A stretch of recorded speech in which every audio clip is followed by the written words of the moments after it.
What were some of the habits that you created in order to start making that move and that transition? Well, the first thing was straight up sacrifice. You know, at the time I was working a third shift job, and I was getting off at 7 a.m. And like I said, when I made the decision to go to get my CDL, bro, I had to go to school and I took weekend classes. Took me a little longer to get the license, but that was the only time available that would allow me to still work, making money while I was, moving forward. So I would get off work at 7 a.m. and I got like an hour to get across town. And it didn't take that long because it was early in the morning. But, I would get there, take a little quick 30-minute nap in the parking lot and go to school from 8 to 5. Yep.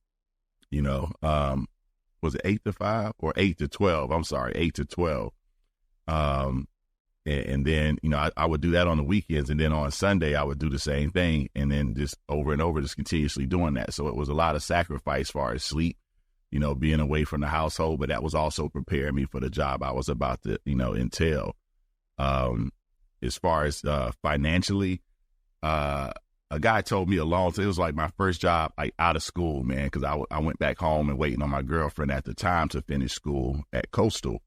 And I'm working at Home Depot in the receiving department, and this guy told me one time, he said, Q, man, he said, a lot of people live beyond their means.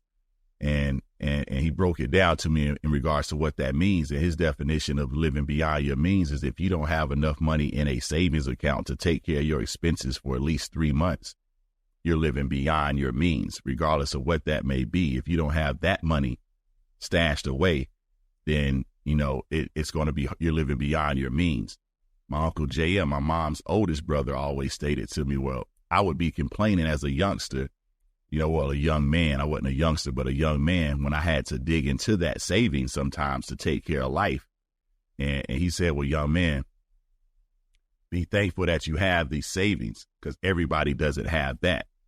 So again, it was just something that was instilled in me early on when I'm starting to work, and really understand the value of a dollar, that I do need to have this tucked away and trying not to live beyond my means, whether it's new shoes, watches. Yes, I like to look good and feel good, but sometimes you always got to prepare for that unexpected so that you're prepared at the end of the day. What's the saying go?